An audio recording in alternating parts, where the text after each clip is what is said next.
La grâce, la miséricorde et la paix nous sont données de la part de Dieu le Père et de la part de Jésus-Christ, le Fils du Père, dans la communion du Saint-Esprit.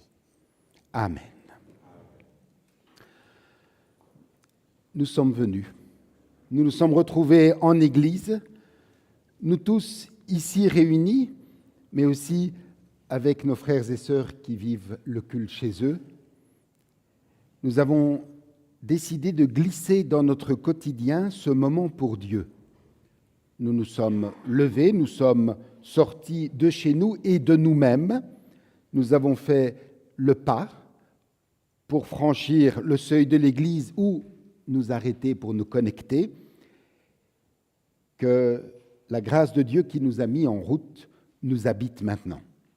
Que cette grâce allume en nous le feu de son amour, qu'elle réveille notre soif de le rencontrer et qu'elle rende plus forte notre faim de lui, en Jésus-Christ son Fils. Recueillons-nous dans la prière. Père, tu es là, au milieu de nous. Ce temps de culte, tu nous l'offres pour accueillir une parole qui féconde notre existence.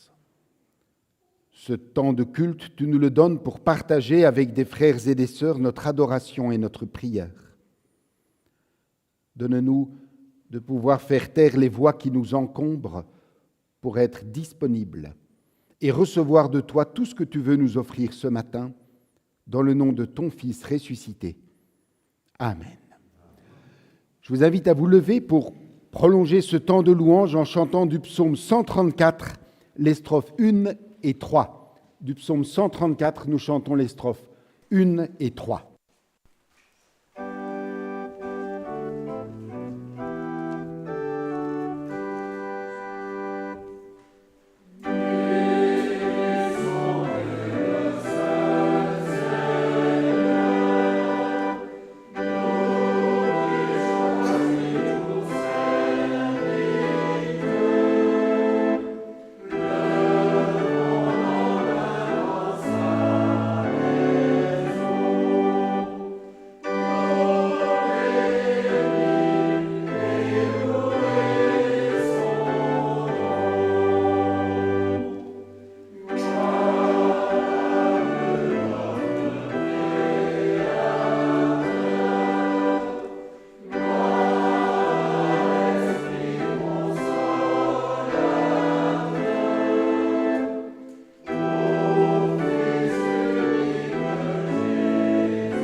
Écoutons la loi d'amour de notre Père telle qu'elle nous est rappelée dans le très vieux livre du Lévitique.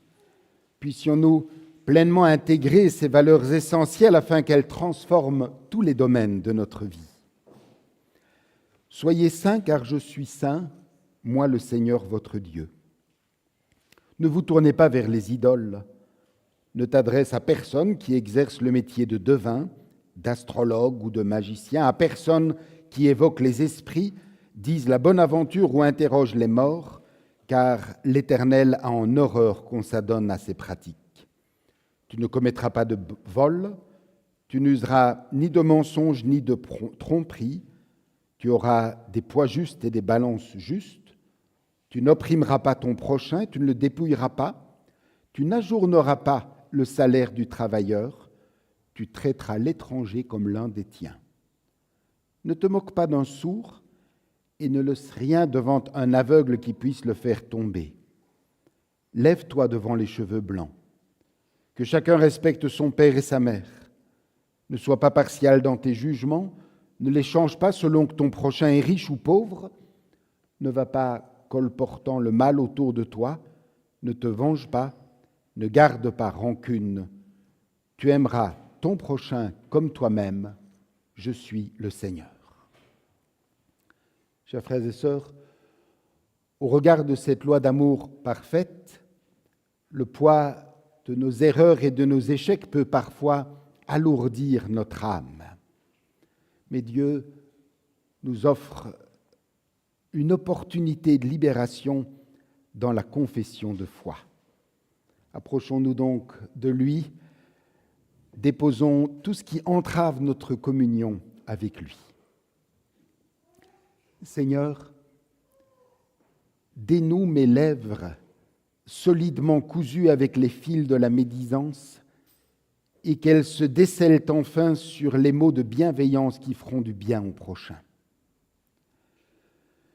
Débouche mes oreilles, Seigneur, hermétiquement cimentées par les gravats de l'égoïsme, et qu'elles se dégagent enfin pour entendre le faible appel de mes frères et sœurs qui crient du fond de leur souffrance. Ouvre, Seigneur, ma vie calfeutrée dans ses envies.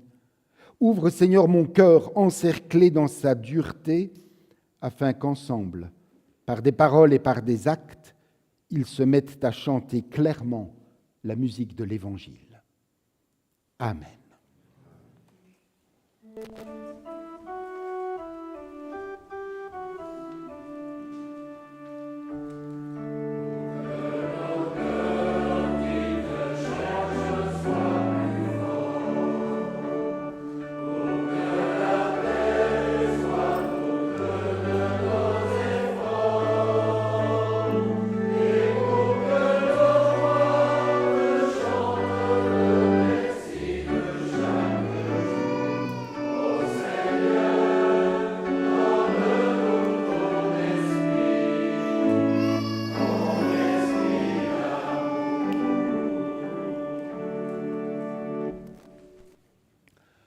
Levons-nous pour recevoir le pardon de Dieu.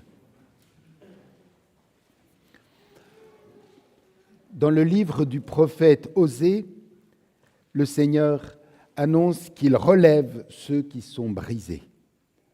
Venez, retournons vers le Seigneur, dit le prophète, efforçons-nous de connaître le Seigneur. Sa venue est aussi certaine que celle de l'aurore. Il viendra vers nous comme vient la pluie, comme l'ondée du printemps qui arrose la terre. Chers frères et sœurs, au-delà de nos déchirures et de nos blessures, le Seigneur est celui qui guérit et qui reconstruit. Il relève, il nous appelle à la vie. Son pardon est une pluie qui recouvre nos manquements. Sa bénédiction est comme l'ondée du printemps. C'est une parole certaine et digne d'être reçue avec une entière confiance que Jésus-Christ est venu dans le monde pour sauver les pécheurs. Fondé sur cette promesse en tant qu'ambassadeur de Jésus-Christ, au nom du Père, du Fils et du Saint-Esprit, à ceux qui se repentent et qui croient, nous déclarons que Dieu accorde ici et maintenant le pardon de leurs péchés. Amen.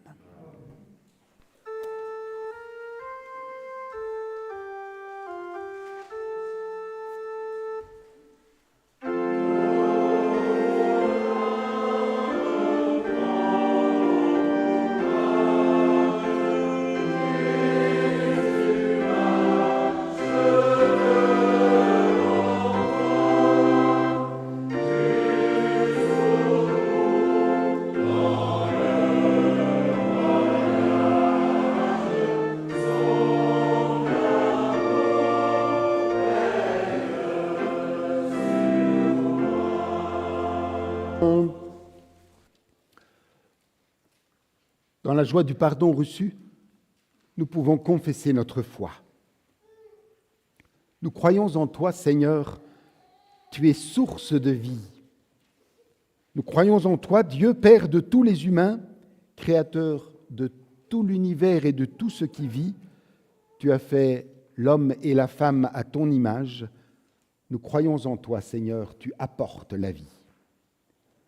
Nous croyons en ton Fils, Jésus-Christ, notre Seigneur, né d'une femme en notre condition humaine, mort et ressuscité pour nous faire partager sa vie, toujours vivant parmi nous, il est l'espérance du monde.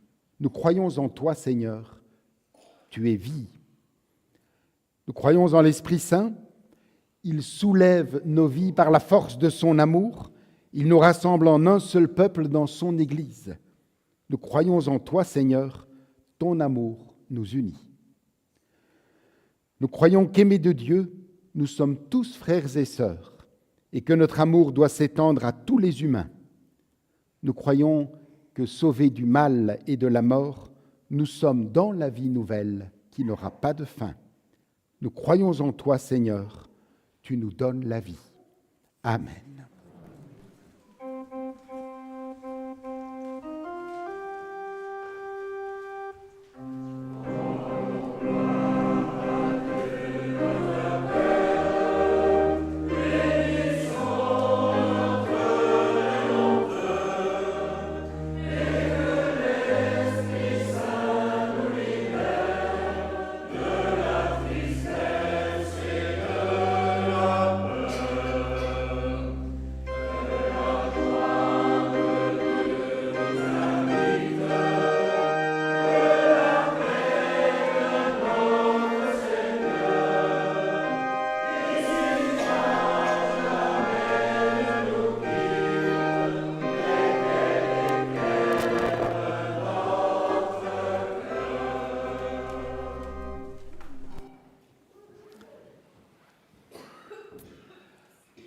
Avant d'écouter la lecture des textes de ce matin, prions pour demander à Dieu qu'il nous éclaire par son esprit afin que nous comprenions ce qu'il a à nous dire.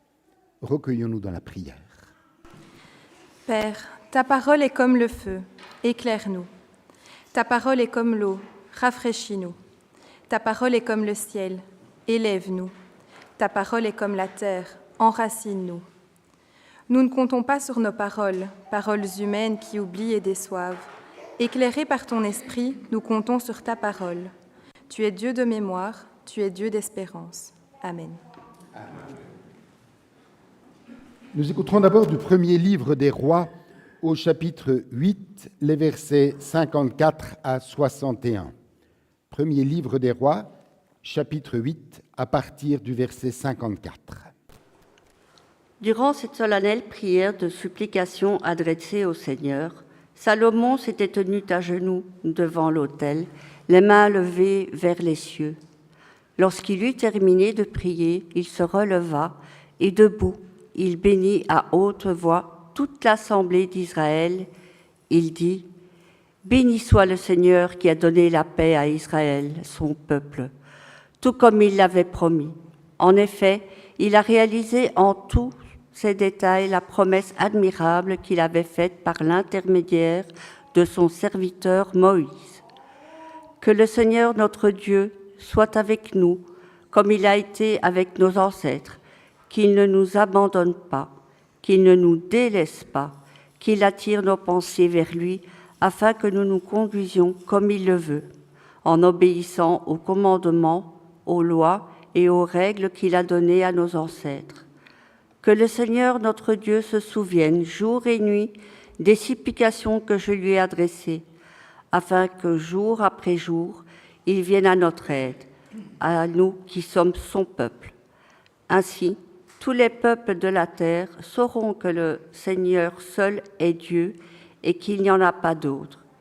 Et alors votre cœur appartiendra sans réserve au Seigneur notre Dieu pour obéir à ses lois et à ses commandements, comme aujourd'hui. Nous écouterons ensuite de l'Épître aux Romains au chapitre 12, les 6 premiers versets. Romains 12, à partir du verset 1er. Frères et sœurs, puisque Dieu a ainsi manifesté sa bonté pour nous, je vous invite à vous offrir vous-même en sacrifice vivant, qui appartient à Dieu et qui lui est agréable. C'est là le véritable culte, conforme à la parole de Dieu.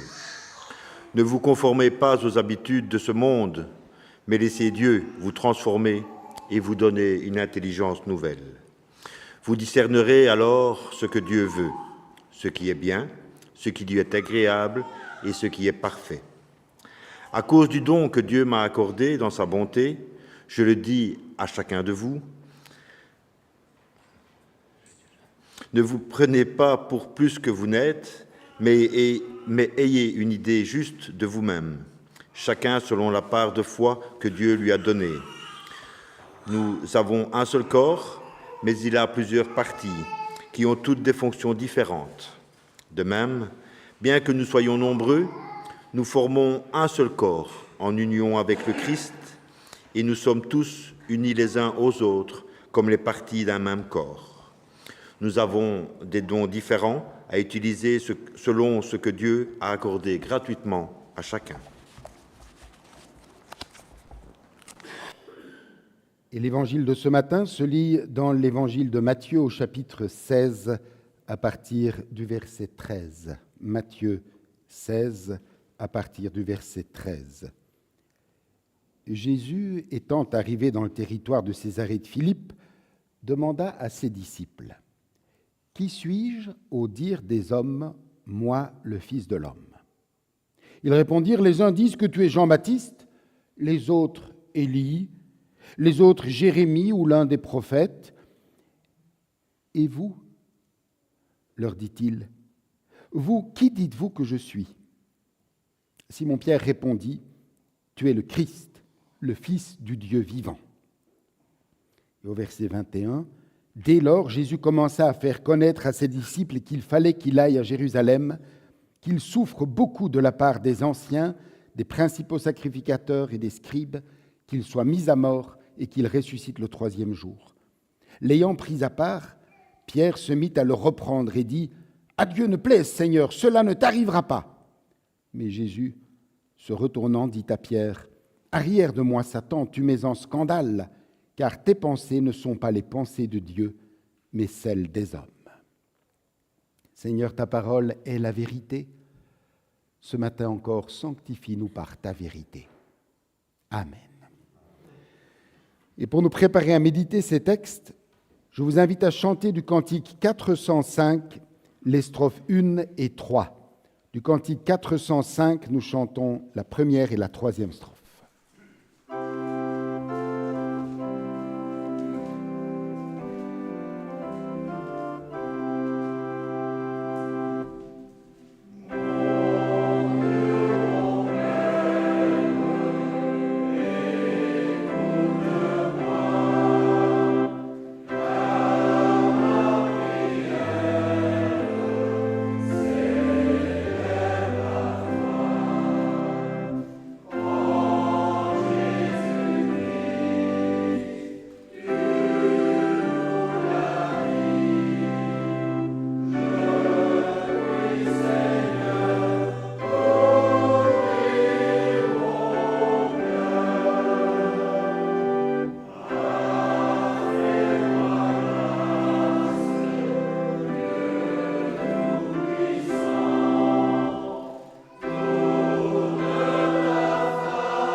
Nous aurons maintenant notre moment de prière silencieuse pour permettre à chacun de parler à Dieu dans l'intimité de son cœur, en lui disant sa reconnaissance et en lui adressant ses requêtes personnelles. Que ce temps de silence soit l'occasion pour chacun de nous d'une rencontre profonde avec lui. Recueillons-nous en silence devant Dieu.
Père aimant, nous te disons notre reconnaissance pour tout ce que tu es et tout ce que tu fais dans nos vies personnelles, familiales, ecclésiales.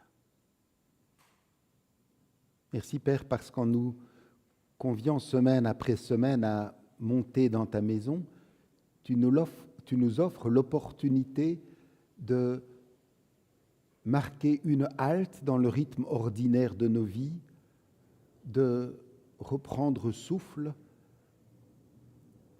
et tu nous offres aussi de pouvoir nous recentrer sur ce qui compte vraiment dans la vie, pour nous aider à distinguer l'essentiel du superflu. Père, en nous conviant dans ta maison, tu nous rappelles la force du silence et de l'écoute dans ce monde sursaturé de bruit et de mots. Père, dans la joie d'être réunis en ta présence, nous te demandons de nous unir aux frères et sœurs qui vivent ce culte avec nous chez eux. Qu'ils puissent sentir et que nous puissions sentir que c'est vraiment ensemble que nous vivons cette heure de culte à ta gloire. Nous te confions tous nos frères et sœurs qui passent par l'épreuve, qui traversent des moments difficiles, qui souffrent dans leur corps, cœur, dans leur âme. Toi, tu sais ce dont chacun a besoin. Veuille, nous t'en prions, étendre ta main et bénir.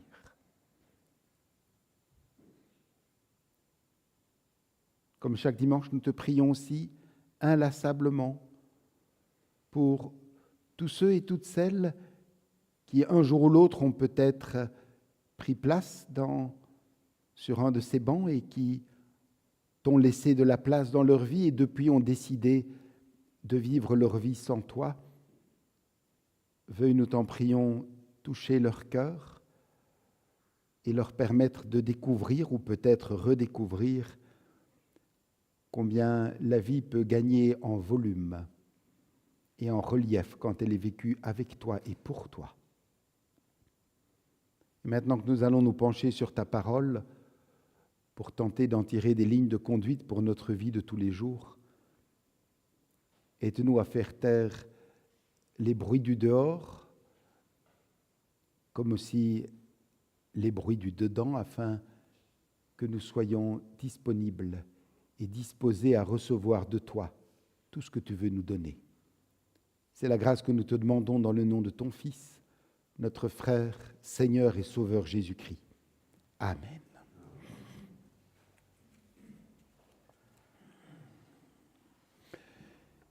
Chers frères et sœurs, le verset que je vous propose de retenir ce matin pour nous conduire dans notre méditation est cet appel lucide que l'apôtre Paul lance dans son épître aux Romains, chapitre 12, verset 2, quand il dit « Laissez Dieu vous transformer et vous donner une intelligence nouvelle. » Laissez Dieu renouveler votre intelligence pour que vous soyez aptes à discerner sa volonté. Mais pourquoi devrions-nous laisser Dieu nous transformer ? Nous avons des éléments de réponse très clairs dans le livre des Rois. Salomon, s'adressant au peuple rassemblé, affirme que Dieu a réalisé en tous ses détails la promesse admirable qu'il avait faite par l'intermédiaire de son serviteur Moïse. En d'autres termes, il dit « Aucune des promesses de Dieu n'est restée sans effet ». Voilà la première raison pour laquelle nous pouvons laisser Dieu nous transformer. Il est fidèle à ses promesses.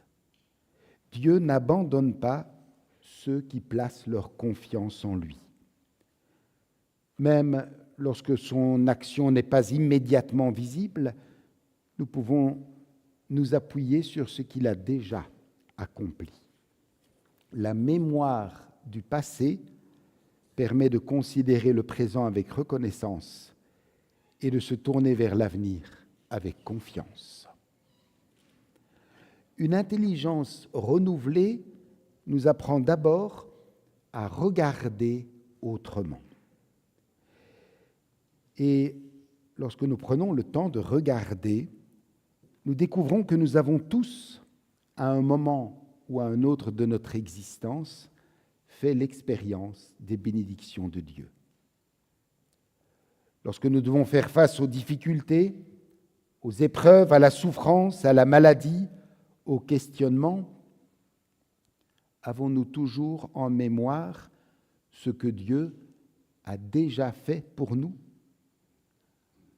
Avons-nous l'intelligence de nous souvenir, comme dit Salomon au verset 57, « L'Éternel qui ne nous abandonne jamais, qui ne nous délaisse pas ».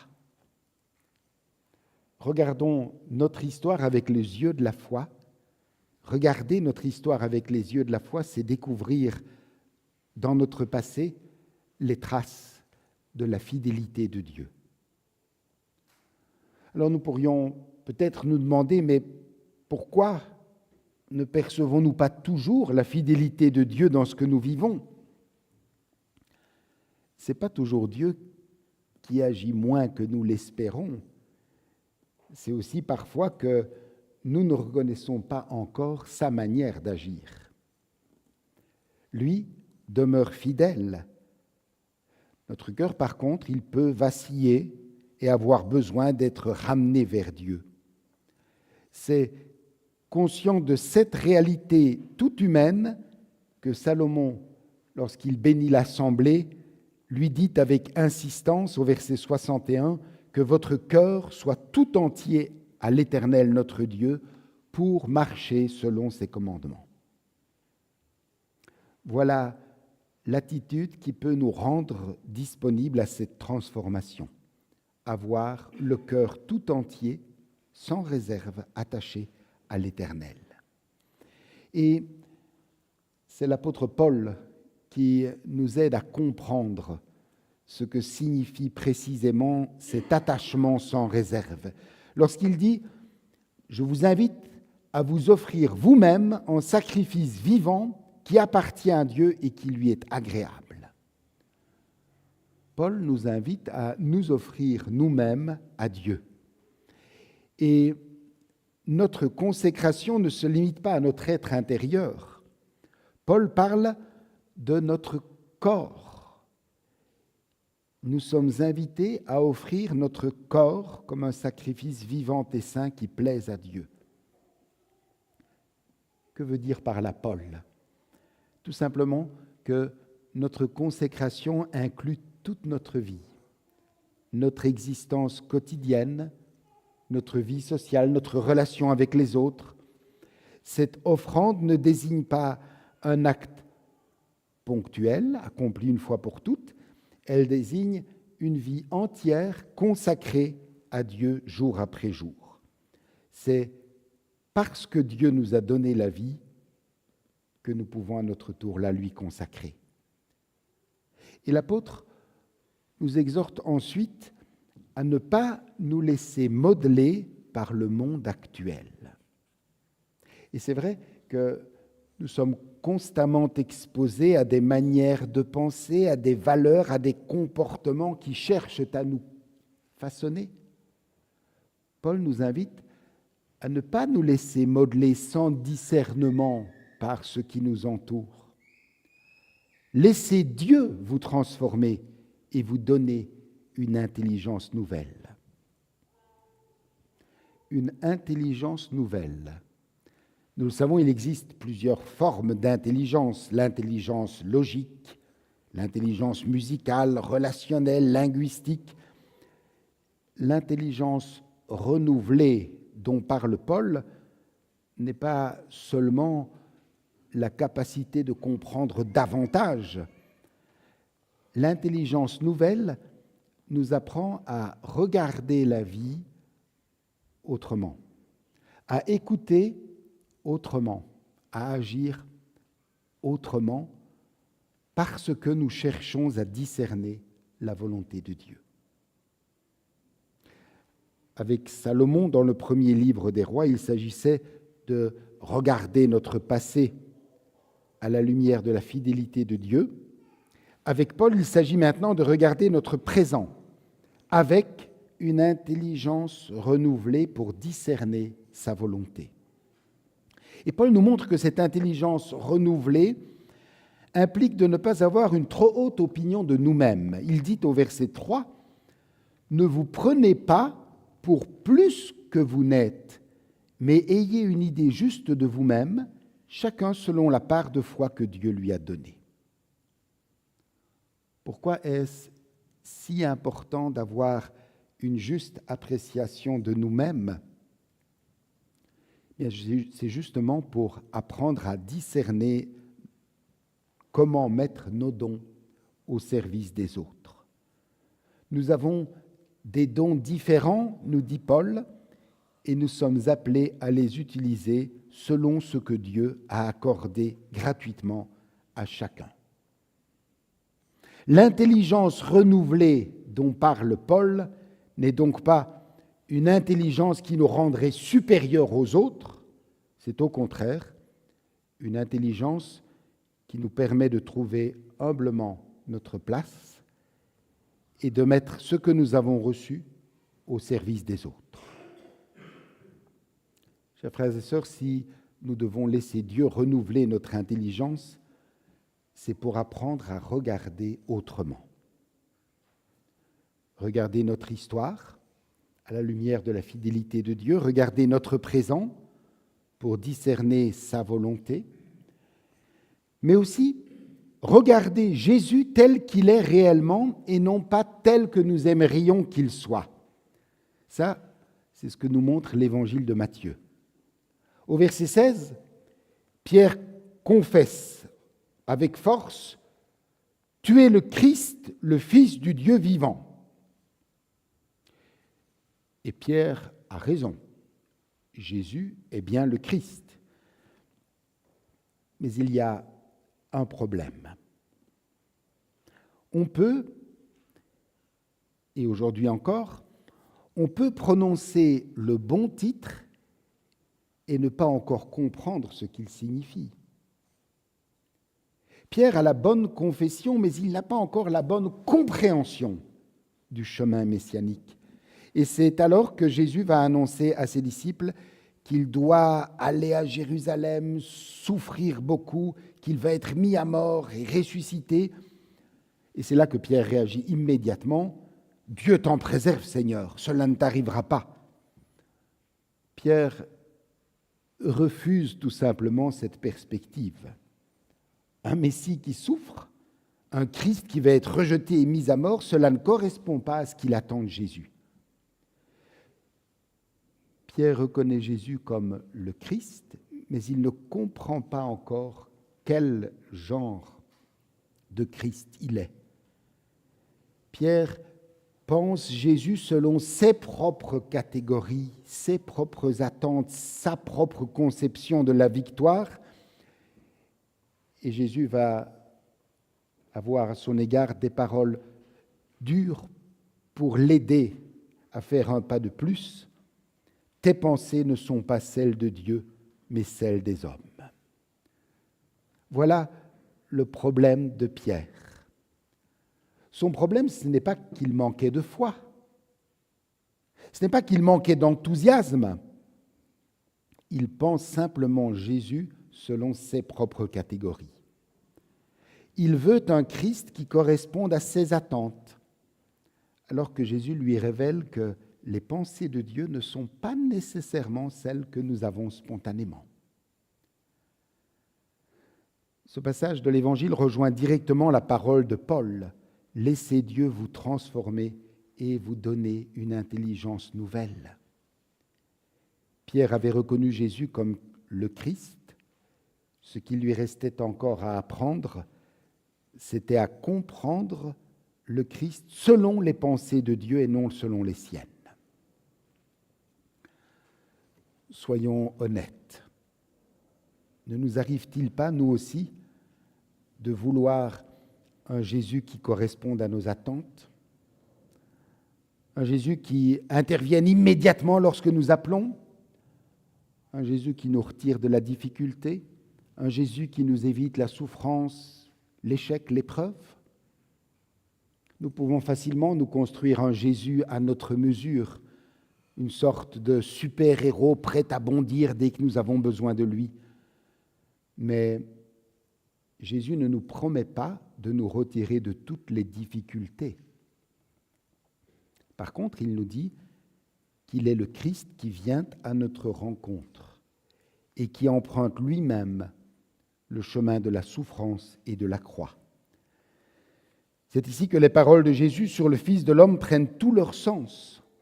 Jésus ne présente pas un autre personnage ni un autre chemin que celui du Christ. Il révèle quel est le chemin du Christ. Le Fils de l'homme va souffrir, être rejeté, mourir et ressusciter. Autrement dit, Jésus appelle Pierre et nous avec lui à renoncer à une image trop facile de Dieu. Le Christ n'est pas celui que nous pouvons enfermer dans nos attentes. Le Christ est libre et il vient nous rencontrer sur un chemin que nous n'avons pas nécessairement choisi. Et pourtant, il ne nous abandonne pas. Il ne reste pas à distance de nos souffrances, il les connaît, il marche avec nous. Voilà pourquoi cette parole de Matthieu est si importante pour notre vie quotidienne. Lorsque nous traversons une épreuve, il peut nous arriver de demander à Dieu, « Seigneur, pourquoi ne me retires-tu pas de cette situation ? Pourquoi n'interviens-tu pas maintenant comme je le voudrais ?» Mais la foi nous apprend à poser une autre question. « Seigneur, comment veux-tu être présent à mes côtés dans cette situation? Comment veux-tu me conduire ?» Chers frères et sœurs, c'est cela, une intelligence renouvelée. Apprendre à voir autrement. Voir notre passé à la lumière de la fidélité de Dieu. Voir notre présent à la lumière de sa volonté. Et voir Jésus tel qu'il est, plutôt que tel que nous voudrions qu'il soit. Demandons à Dieu de nous donner cette intelligence renouvelée, cette capacité de voir autrement, et recevons pour nous cette parole de Paul, Romains 12, 2, « Laissez Dieu vous transformer et vous donner une intelligence nouvelle. » Amen.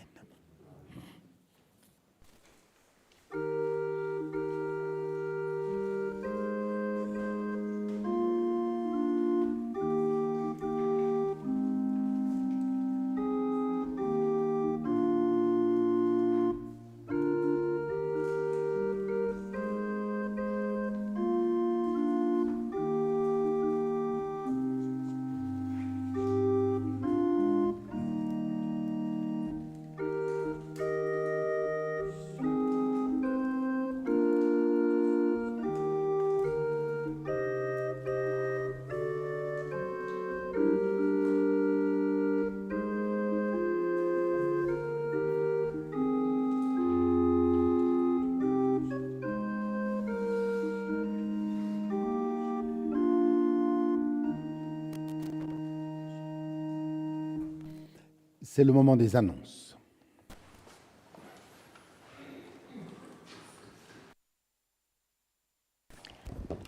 Demain lundi, à 19h, nous aurons la réunion du consistoire. Mardi, à 19h, ce sera la réunion de la Croix-Bleue. Et samedi, dès 9h30, nous aurons le 16e tournoi de pétanque qui est organisé au profit des activités du Cercle des Jeunes. Alors, bien sûr, ça c'est pour les joueurs, mais celles et ceux qui ne participent pas au tournoi sont quand même conviés à partager le dîner et à venir encourager les joueurs. Alors, pour le repas, bien sûr, il est impératif de s'inscrire.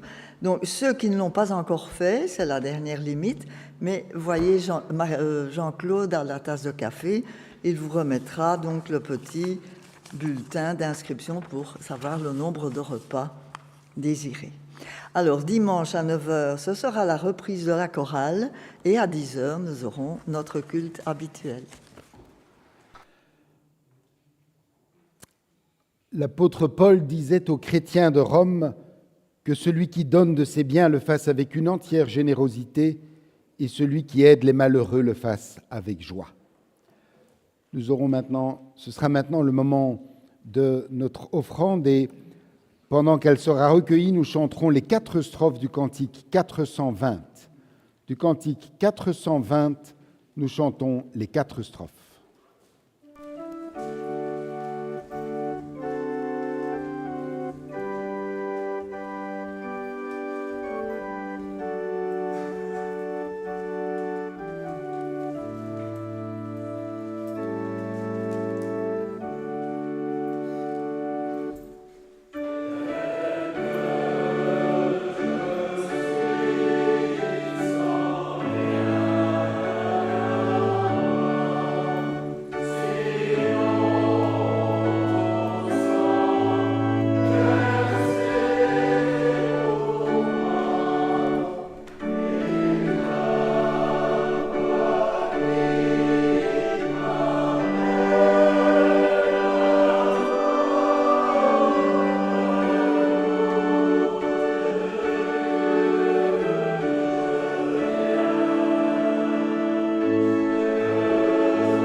Unissons-nous dans la prière d'intercession. Donne ton pain, Seigneur, à tous ceux qui ont faim. Donne faim de toi à tous ceux qui ont du pain. Car toi seul, Seigneur, peux rassasier notre désir. Nous te prions, Seigneur. Seigneur, exauce-nous. Donne ta force à ceux qui sont faibles. Donne l'humilité à ceux qui se croient forts.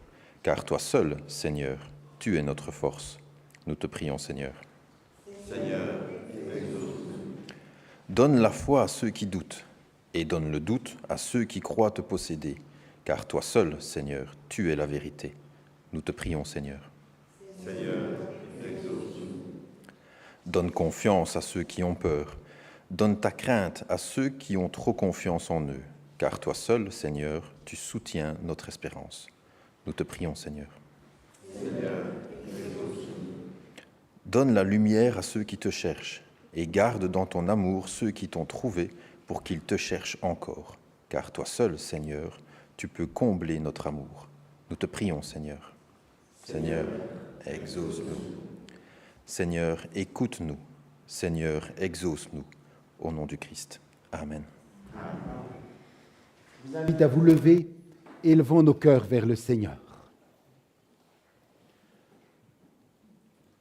Nous te rendons grâce, Père tendre et fidèle, de nous avoir donné Jésus, ton Fils, notre Seigneur et notre frère. Son amour s'est manifesté aux pauvres et aux malades, aux petits et aux pécheurs. Il accueille nos fragilités, il accompagne toute détresse. C'est pourquoi nous te louons et te glorifions, nous célébrons ta bonté et ta fidélité et proclamons l'hymne de ta gloire. Saint, Saint, Sainte est le Seigneur.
Écoutons comment notre Seigneur Jésus-Christ a institué ce repas auquel nous participerons. Dans la nuit où il fut livré, Jésus prit du pain et, après avoir rendu grâce, il le rompit, le donna à ses disciples en disant « Prenez, mangez, ceci est mon corps qui est donné pour vous, faites ceci en mémoire de moi. » De même, après le souper, Jésus prit la coupe. Et après avoir rendu grâce, il la leur donna en disant « Buvez-en tous, ceci est mon sang, le sang de l'alliance nouvelle, répandu pour vous en rémission des péchés. Faites ceci en mémoire de moi. En vérité, je vous le dis, je ne boirai plus de ce fruit de la vigne jusqu'au jour où je le boirai nouveau avec vous dans la maison de mon Père. » Prions.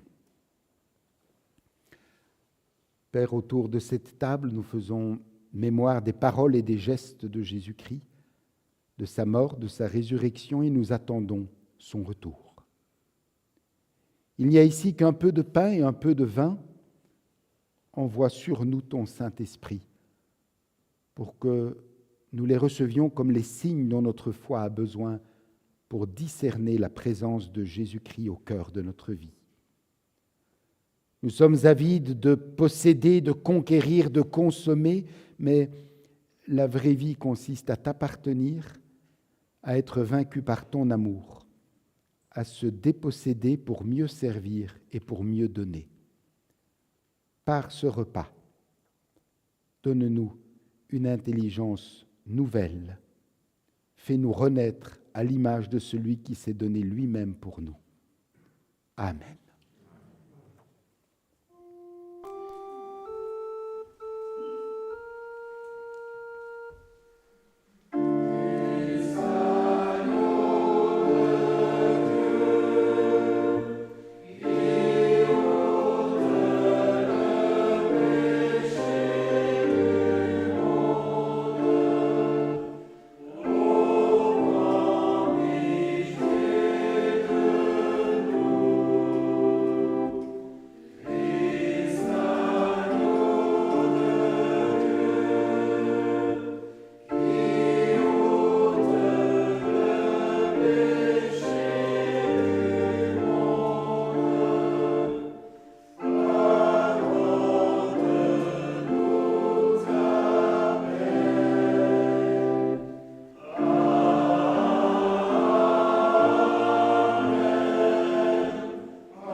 Voici, dit Jésus, je me tiens à la porte et je frappe.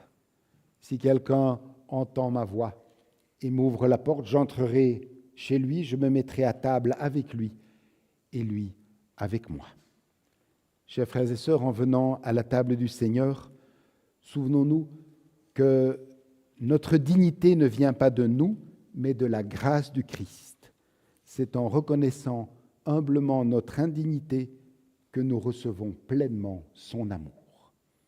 Venez, dit le Seigneur, car tout est prêt. Et j'invite ceux qui sont au deuxième rang à passer devant et là.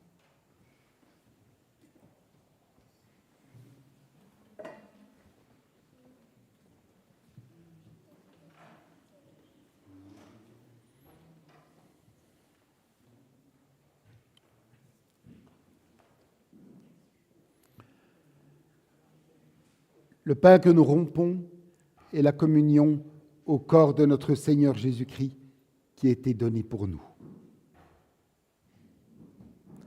Ceci est mon corps. Ceci est mon corps.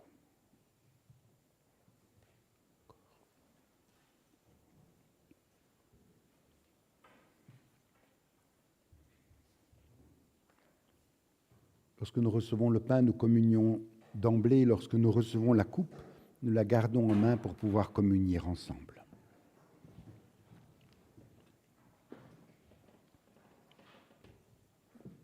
Ceci est mon corps.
La coupe de la nouvelle alliance pour laquelle nous rendons grâce est la communion au sang de notre Seigneur Jésus-Christ qui a été versé pour nous.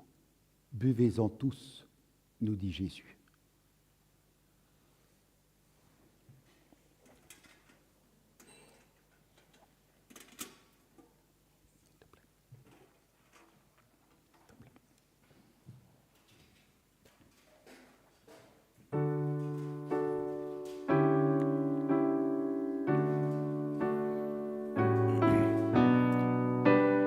Oui, c'est en Dieu que mon âme se confie, de lui vient mon salut. Oui, c'est lui qui est mon rocher et mon salut, ma haute retraite, je ne chancellerai guère. Oui, mon âme, confie-toi en Dieu, car de lui vient mon espérance. Oui, c'est lui qui est mon rocher et mon salut, ma haute retraite, je ne chancellerai pas.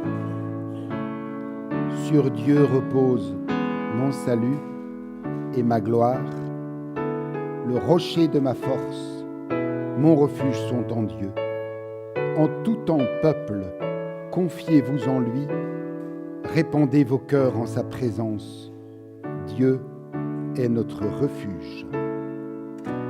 Oui, c'est en Dieu que mon âme se confie, de lui vient mon salut.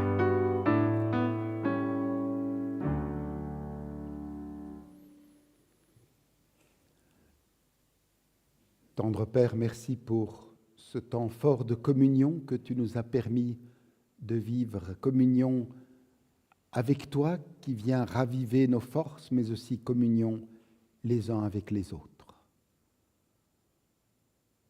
Père aimant, nous te demandons de nous devancer sur la route de cette semaine qui s'ouvre. Éclaire notre chemin et donne-nous de pouvoir regarder autrement afin de pouvoir vivre une vie conforme à ta volonté. Rends-nous tels que tu nous veux dans le nom de ton Fils, notre frère qui nous a appris à t'appeler Père et à te dire d'une même voix en nous donnant la main en signe d'unité, notre Père, qui es aux cieux, que ton nom soit sanctifié, que ton règne vienne, que ta volonté soit faite sur la terre comme au ciel. Donne-nous aujourd'hui notre pain de ce jour. Pardonne-nous nos offenses, comme nous pardonnons aussi à ceux qui nous ont offensés. Et ne nous soumets pas à la tentation, mais délivre-nous du mal, car c'est à toi qu'appartiennent le règne, la puissance et la gloire, au siècle des siècles. Amen. Allez confiants dans la paix du Seigneur.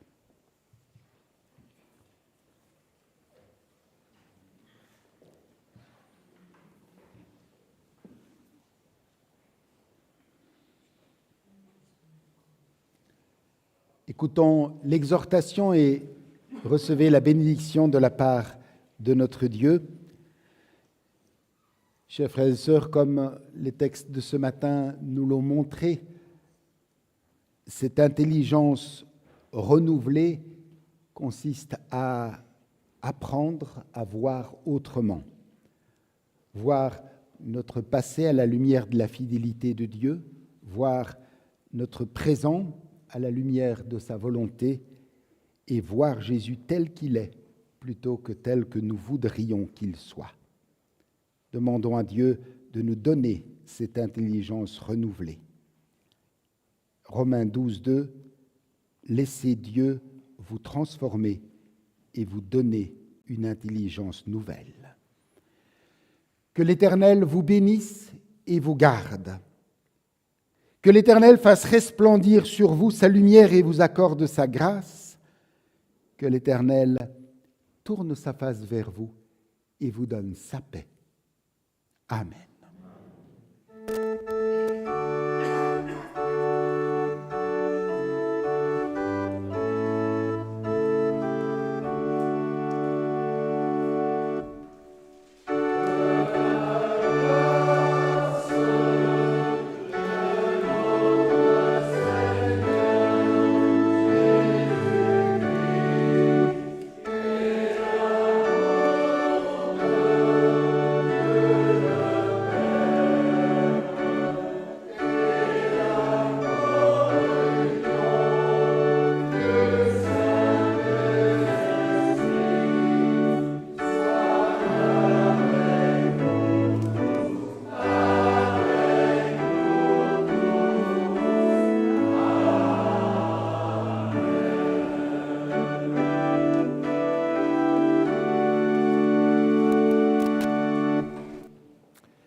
Chers frères et sœurs qui avez célébré ce culte chez vous, avec nous, nous vous saluons fraternellement.